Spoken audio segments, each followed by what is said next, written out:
Spiritual Teaching 225. Love each other. 1.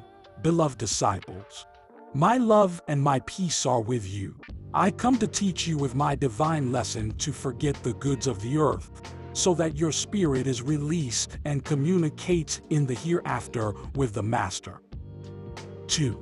There is in each heart a concern, a complaint that you try to hide from my gaze. You come to learn from me and you don't want to show me your bitterness. But you are in front of my insightful gaze that penetrates to the bottom of your heart to feel your pain. 3. Before giving you my teaching, I want to pour my balm on your wound, fill your spirit with peace. I want to see you strong, feel close to me, that the ties that exist between you and the Father become closer every day, so that the chains that bind your heart to the earth are broken and your spirit is released. I have taught you to be just to fulfill the spiritual and human laws, with which you will not fall into materialism or spiritual fanaticism. 4. You have suffered a lot to come to contemplate my third manifestation and hear my word again. But when you I find those who, despite having heard me, are not exempt from penalties, because their spirit has not been able to free itself from human miseries. But I come as a patient and loving teacher to help you with my lessons so that the beginners go ahead on your walk. The trials of life are part of my teaching. They forge and temper your spirit to resist the new tests to come. Pain has been the means by which you have come to me. The same thing happened in the second era. It was the blind, the lepers, the paralyzed, the possessed, the deaf-mute, those who bore blemishes, not only in the body but also in the heart, those who gave witness to the Master. 5. The works of love and charity that I did among you and that you called miracles, kindled the faith of those hearts, and through them, many others came to me. It was my will to do those works, to shake the fibers deep in the heart and spirit, so that humanity can feel the power of Jesus, that man who did works impossible to do for other men, works superior to science and to everything they had done in the Lord's envoys past. It was not yet the culmination of time, and that is why the Father, being Spirit, descended among men, hidden in the flesh of Jesus, so that all his works and his words would be visible and palpable. 6. For this reason, on many occasions I healed the sick of the body beforehand, so that the proof would be patent in the eyes of the most incredulous and materialized. Because if those prodigies had been verified only in the Spirit, they would not have been contemplated or believed by the people. 7. Times have changed. If you were not the same, I would repeat those miracles among you to bear witness to me. But you were my witnesses at that time. You not only live, but also receive my charity. How many of you felt the caress of Jesus, the sweet weight of his hand on your head? How many of you heard the echo of that word which saturated your body and spirit with its balm and its love? 8. Today I come directly to your spirit, because I have found it blind in some, deprived of movement in others, others deaf to my divine voice, and some lepers due to sin and vice. Then I have called you, so that you come before my presence docile and in peace. But you have been hard of heart. Until the pain has been very bitter, you have risen in search of me. Before you knock door after door, in search of peace, health, or comfort, and not finding these blessings anywhere, you humbly bowed your neck to come before me. Everybody, you have arrived like this. Not a single heart or spirit has come before me that does not need my charity. So I tell you again, because of the pain you have reached the road. 9. Some in their unbelief demanded a miracle from me to believe. So I put them to the test by not granting them the thing they were asking for. Because whoever believes in me and loves me will never put conditions on the Father. Others, despite their lack of faith, they persevered listening to my teachings until their hearts bowed, and the miracle was performed in them. When they opened their eyes full of faith in their Lord, They contemplated with infinite joy that they had recovered their health and peace. And others more that they persevered, also listening to my word. They forgot their corporal pain, and they were elevating their spirit, until arriving to bless their own sufferings, because they were the ones that brought them closer to the Master. 10. Blessed are you because you have recognized that in this way I have proved your faith and love, and that by your longing for redemption you have achieved my charity and my gifts. 11. I have been a teacher. I have been a father, a doctor, and a judge. I am the love of loves. Seek me always as Father and as teacher. Do not get sick so that you do not seek me as a doctor, nor challenge my justice so that you do not have me as a judge. 12. The practice of morality, virtue, and spirituality will free you from diseases of the flesh and the claim of consciousness. 13. I tell you again, that now I have not come before humanity to repeat the miracles of the second era, because I have come in search of your spirit, although without forgetting your matter, because it is also my creature. I have approached to fill your heart with peace and make your face smile in the midst of the vicissitudes and pains of this time. 14. I have come to light your heart with the light of an ideal that is a reality, because that ideal is I, the goal of the path, along which you will have my presence, my company. In him I will be a voice of alert, friend, doctor, and guardian who watches your dream. 15. Your spirit is finding its world, still dwelling on earth, is knowing his sanctuary, has found a way, and from there he contemplates his true homeland on the horizon. In your heart you ask me, who will come to her? And I answer, all. But in the future it will not be the pain that will drive you, nor the tests that will force you. It will be your love, the light that guides you to me. The tests of the path are only to awaken you from your materialism. 16. When the storms and whirlwinds have passed, calm and peace will be in your heart. And then you will achieve your unification, and I will tell you, you are already prepared. Think now of the others. You already have the right to teach your brothers, because you can already give a good example of humility and obedience to my law. 17. The New Jerusalem will open its doors. Within it will remain the guardians, and from it will come the emissaries in pursuit of nations to bring blessing and witness.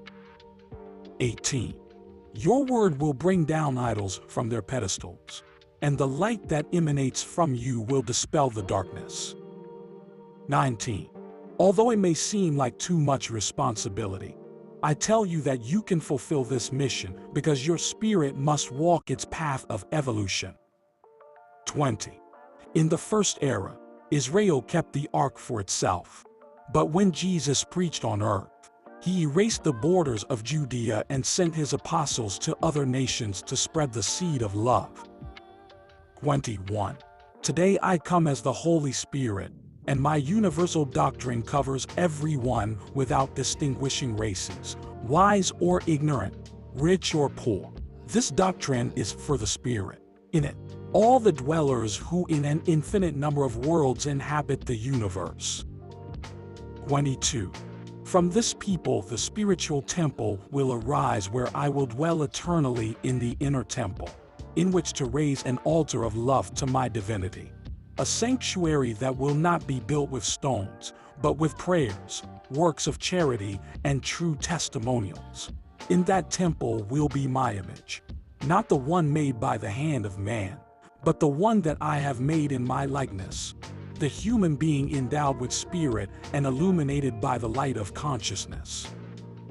23. In you, you have reflection of the divine. You truly carry me. Intelligence, will, the powers, senses, and virtues that you possess speak of the higher essence to which you belong and are a living testimony of the Father from whom you sprang. 24. Sometimes the image that you carry of me in your being, you get to stain and desecrate with disobedience and sin.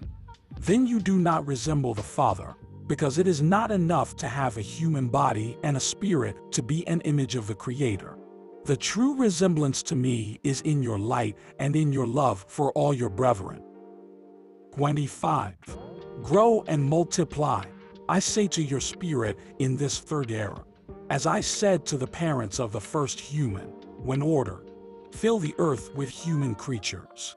Grow and multiply, beloved people, but grow in spirituality and multiply in virtues. 26. Be a lamp amid so much darkness that reigns at this time. Be prayer and manna, be balsam and caress. Then you will be harmonizing with the beings that love me, with the spirits that worship me. 27. On earth you have refuge that is your home, that institution that is the image of the universe, so that in it you take strength to fight. 28. Make your home have something of a temple. Make it a small kingdom, an oasis in the arid desert and hostel of your life.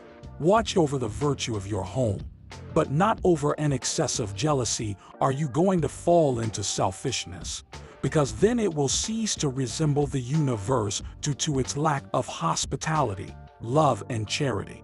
May your roof be hospitable and may your table be fraternal. 34.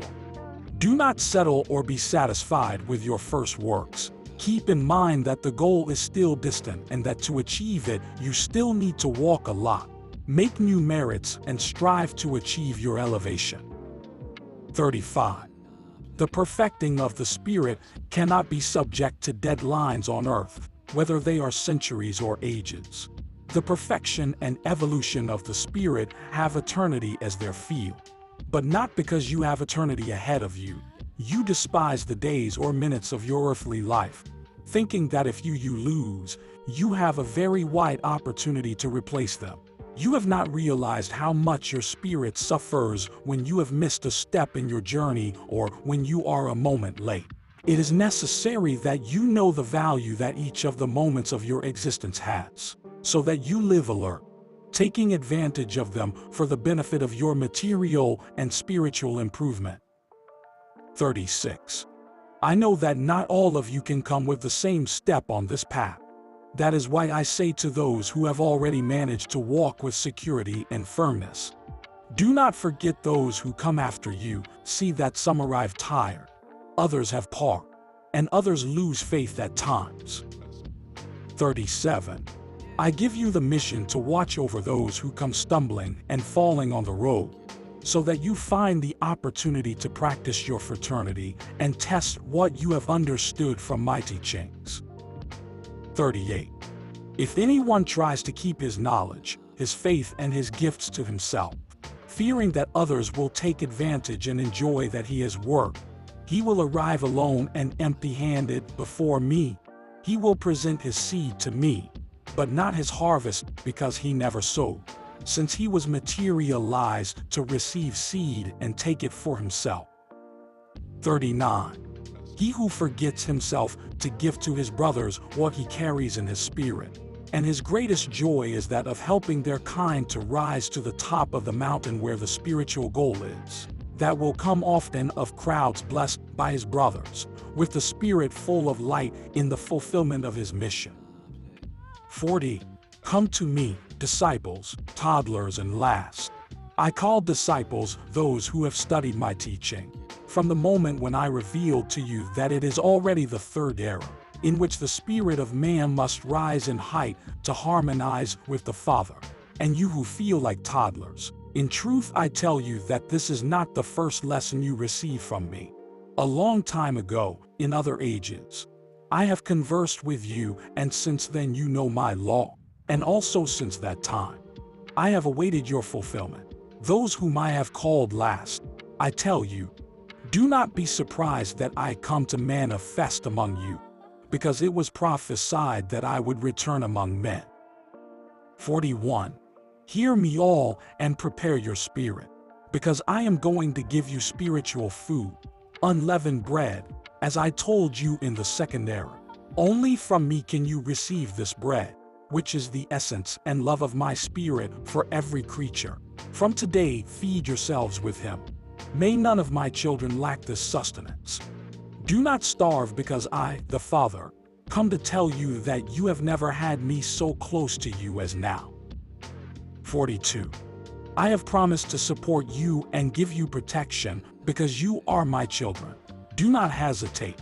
Do not feel hungry or orphans of this love, and on whatever scale you find yourself, feel my presence. 43. I want you to know the flavor of this fruit that I offer you, so that you will not be deceived. Because the end of my communication, and after that time there will be dangers and snares for the chosen people. Those who do no analysis of the teaching they receive may be tempted.